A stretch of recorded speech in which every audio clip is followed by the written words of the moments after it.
আসসালামু আলাইকুম। BBA and MBA helpline coaching এর পক্ষ থেকে সকলকে স্বাগতম। আজকে আমাদের আলোচনার বিষয় বিজনেস স্ট্যাটিস্টিক্স এর একটি গুরুত্বপূর্ণ টপিক কোরিলেশন। কোরিলেশন চ্যাপ্টারে আমাদেরকে মূলত ভ্যারিয়েবলের মধ্যে সম্পর্ক নির্ণয় করতে হয় এবং কোরিলেশনকে সাধারণত আর দ্বারা প্রকাশ করা হয় এবং এই দুটি ভ্যারিয়েবলের একটি ভ্যারিয়েবলকে বলা হয় ইন্ডিপেন্ডেন্ট ভ্যারিয়েবল অর্থাৎ স্বাধীন চলক, আরেকটিকে বলা হয় ডিপেন্ডেন্ট ভ্যারিয়েবল অর্থাৎ নির্ভরশীল চলক। ডিপেন্ডেন্ট ভ্যারিয়েবলকে ওয়াই দ্বারা প্রকাশ করা হয় এবং ইন্ডিপেন্ডেন্ট ভ্যারিয়েবলকে এক্স দ্বারা প্রকাশ করা হয়। এখানে এক্সাম্পল হিসেবে প্রোডাকশন ইউনিট দেওয়া আছে, যেটি সাধারণত ইন্ডিপেন্ডেন্ট ভ্যারিয়েবল, এবং ডিপেন্ডেন্ট ভ্যারিয়েবল হিসেবে এক্সপেন্ডিচারকে দেওয়া হয়েছে, যেটি ডিপেন্ডেন্ট ভ্যারিয়েবল হওয়ার কারণ হলো এক্সপেন্ডিচার অর্থাৎ ব্যয় সাধারণত উৎপাদনের উপর নির্ভর করে, কিন্তু উৎপাদন খরচের উপর এক্সপেন্ডিচারের উপর নির্ভর করে না। তাই উৎপাদনকে আমরা ইন্ডিপেন্ডেন্ট ভেরিয়েবল অর্থাৎ এক্স দ্বারা প্রকাশ করব এবং এক্সপেন্ডিচারকে আমরা ডিপেন্ডেন্ট ভেরিয়েবল বলবো এবং এটিকে ওয়াই দ্বারা প্রকাশ করব। তাহলে আমরা বুঝতে পারলাম যেটি নির্ভরশীল সেটি হচ্ছে ডিপেন্ডেন্ট। এখানে খরচটি কিন্তু নির্ভর করতেছে উৎপাদনের উপর, এবং উৎপাদন স্বাধীন, ও কিন্তু খরচের উপর নির্ভর করতেছে না। এবং আমাদের এখানে একটি সূত্র শিখতে হবে, Karl Pearson coefficient of correlation. সূত্রটি হচ্ছে R equal summation X Y minus summation X into summation Y divided by N, root over summation X square minus summation X whole square divided by N, summation Y square minus summation Y whole square divided by N. এই সূত্রটি আমাদের প্রয়োগ করতে হবে। এই সূত্রটির প্রথম অংশটি পারলে দ্বিতীয় অংশটিও কিন্তু আমরা খুব ইজিলি পারবো, কারণ এক্স এর বদলে ওয়াই করে দিলেই আমাদের দ্বিতীয় অংশটির কাজ হয়ে যাচ্ছে। একটি ম্যাথ আলোচনা করার মাধ্যমে আমরা বিষয়টি বোঝার চেষ্টা করি। কোরিলেশনের আমরা প্রথম হেল্পলাইন 3 দিয়ে শুরু করতেছি। এটি অ্যানিউর একটি বিগত বছরে এসেছিল। এখানে প্রশ্নে বলা হয়েছে calculate the Karl Pearson's coefficient of correlation between rainfall and total production.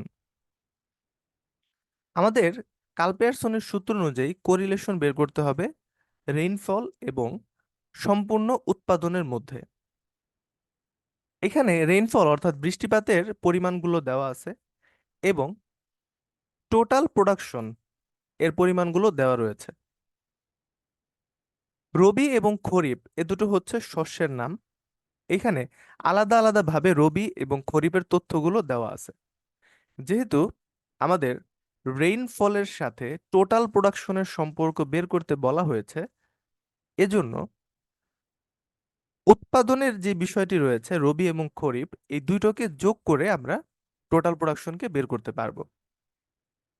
তো রেইনফল হচ্ছে এখানে এক্স এবং খরিফ হচ্ছে ওয়াই। রেইনফল ইন্ডিপেন্ডেন্ট হওয়ার কারণ হচ্ছে বৃষ্টিপাত ফসল উৎপাদনের উপর নির্ভর করে না, তবে ফসল উৎপাদন বৃষ্টিপাতের উপর নির্ভর করে। এজন্য আমরা রেইনফলকে এক্স এবং টোটাল প্রোডাকশনকে ওয়াই ধরবো। এই অধ্যায়ের অঙ্ক করার পূর্বে তোমাদের সূত্রটি খাতায় লিখে লিখে নিলে ওয়ার্কিংস করতে সুবিধা হবে। প্রথমে সূত্রটি আমরা খাতায় লিখে নিব এবং এই অনুযায়ী ছক কাটব। ছকের শুরুতে প্রশ্নে যে দুটি মান দেওয়া আছে এক্স এবং ওয়াই এর, এই মান দুইটিকে লিখে নিতে হবে এবং সূত্র অনুযায়ী কি কি মান আমার প্রয়োজন সেই মানগুলো এখানে আমাদের বের করে নিতে হবে। তো তোমরা যদি সূত্রটি লক্ষ্য করো তাহলে দেখবা তোমাদের এখানে কি কি মান প্রয়োজন। এখানে মূলত আমাদের মান প্রয়োজন সামেশন এক্স ওয়াই এর মান প্রয়োজন, সামেশন এক্স এর মান প্রয়োজন, সামেশন ওয়াই এর মান প্রয়োজন, এন এর মান প্রয়োজন, সামেশন এক্স স্কোয়ার এর মান প্রয়োজন, সামেশন ওয়াই স্কোয়ারের মান প্রয়োজন। এভাবে অনেকগুলো মান আমাদের প্রয়োজন। এই মানগুলোর জন্যই মূলত আমাদের এই ছকটি করতে হবে। তো আমরা সামেশন এক্স এর মান কিভাবে বের করব? সামেশন শব্দের অর্থ হচ্ছে যোগফল। আমাদের প্রথম কাজ হচ্ছে, যেহেতু আমাদের এক্স এর যোগফলটি লাগবে সূত্রে, সেহেতু সবগুলো এক্স কে আমরা লিখে নেওয়ার পর এটা যোগ করে সামেশন এক্স এর মান বের করে ফেলবো। সূত্র অনুযায়ী আমাদের কিন্তু সামেশন ওয়াই এর মান প্রয়োজন। সামেশন ওয়াই বের করার জন্য আমাদের যেটা করতে হবে, সবগুলো ওয়াই কে যোগ করে ফেলতে হবে। তাহলে আমরা সূত্র অনুযায়ী সামেশন ওয়াই এর মান পেয়ে যাব। সূত্র অনুযায়ী আমাদের পরবর্তী যে মানগুলো বের করতে হবে সেটা হচ্ছে সামেশন এক্স স্কোয়ারের মান। এখানে সামেশন এক্স স্কোয়ারের মান আমাদের লাগবে। তো সামেশন এক্স স্কোয়ারের মান আমরা কিভাবে পাবো? এক্স কে আমরা যদি প্রথমে স্কোয়ার করে নেই, তাহলে আমরা এক্স স্কোয়ারের মান পেয়ে যাব। 20কে তুমি যদি স্কোয়ার করো তাহলে পাবা 400। এটা হচ্ছে এক্স স্কোয়ারের মান। এইভাবে প্রত্যেকটি এক্স কে আমরা যদি স্কোয়ার করে মানগুলো বসাই এবং এটাকে আলটিমেটলি যোগ করে দেই, তাহলে কিন্তু আমরা টোটাল সামেশন এক্স স্কোয়ারের মান পেয়ে যাব। একইভাবে আমরা সামেশন ওয়াই এর মানটি বের করব। সবগুলো ওয়াই কে আমরা যদি স্কোয়ার করি, বর্গ করি, তাহলে মানগুলো আসবে এরকম। 32কে যদি বর্গ করা হয়, মান আসবে 1024। এইভাবে সকল ওয়াই গুলোকে আমরা স্কোয়ার করে এই মানগুলো এখানে বসাবো এবং এইটার যোগফলই হবে সামেশন ওয়াই স্কোয়ারের মান। এখানে আমাদের সামেশন ওয়াই স্কোয়ারের মান প্রয়োজন হবে। তারপরে আমাদের যে মানটি লাগবে সেটা হচ্ছে সামেশন এক্স ইন্টু ওয়াই এর মান। সামেশন এক্স ইন্টু ওয়াই এর মান আমরা কিভাবে বের করব? আমাদের এখানে এক্স এর মান দেওয়া আছে 20 এবং ওয়াই এর মান দেওয়া আছে 32। আমাদের যেটা করতে হবে, এই দুইটাকে গুণ করতে হবে, যেহেতু এক্স এবং ওয়াই গুণ আকারে আছে। দুটোকে গুণ করে আমরা যে মানটি পাবো সেটা লিখবো কত? 640। এইভাবে প্রত্যেকটি এক্স এবং ওয়াই কে গুণ করার পরে আমরা গুণফলগুলো এখানে এক্স এবং ওয়াই এর ঘরে লিখে ফেলবো এবং এইটার যে যোগফলটি আসবে সেটি মূলত সামেশন এক্স ওয়াই এর মান, অর্থাৎ এইটির মান। তাহলে সূত্রে প্রয়োগ করার জন্য যে মানগুলো প্রয়োজন, এই মানগুলো কিন্তু আমরা এখানে বের করে ফেলছি। এইখানে সূত্রে এন এর মান প্রয়োজন পড়বে। এন এর মান প্রয়োজন পড়বে, এন সমান হচ্ছে 7। 7 কোথা থেকে পেলাম? এই যে চলকগুলো দেওয়া আছে, এই চলকের সংখ্যা কয়টি তোমরা যদি গুনো, 3টি, 6টি, 7টি। এখানে মোট চলকের সংখ্যা হচ্ছে 7টি। এক্স এরও 7টি, ওয়াই এরও 7টি। চলক সবসময় সমানই হয়। তো এই চলকের সংখ্যাই হচ্ছে তোমার এন এর মান।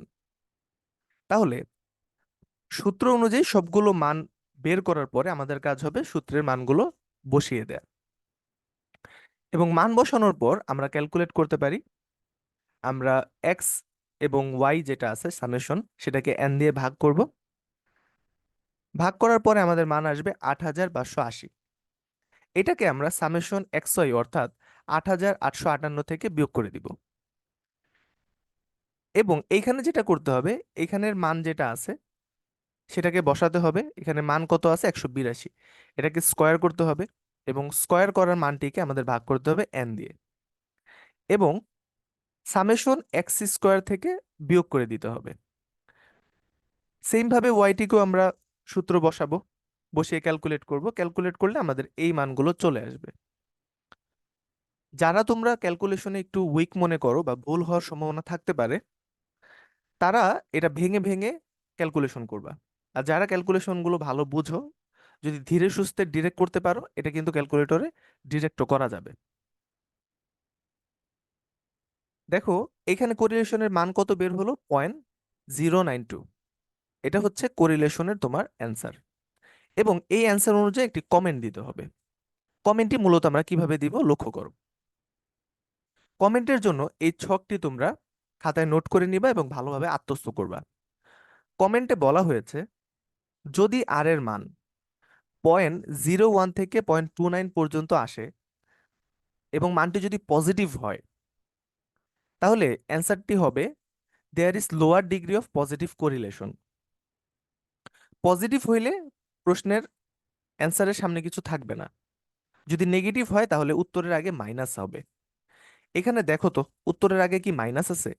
তাহলে এটা হচ্ছে একটি পজিটিভ মান। যদি এখানে একটি মাইনাস থাকতো তাহলে এটাকে বলতাম আমরা নেগেটিভ মান।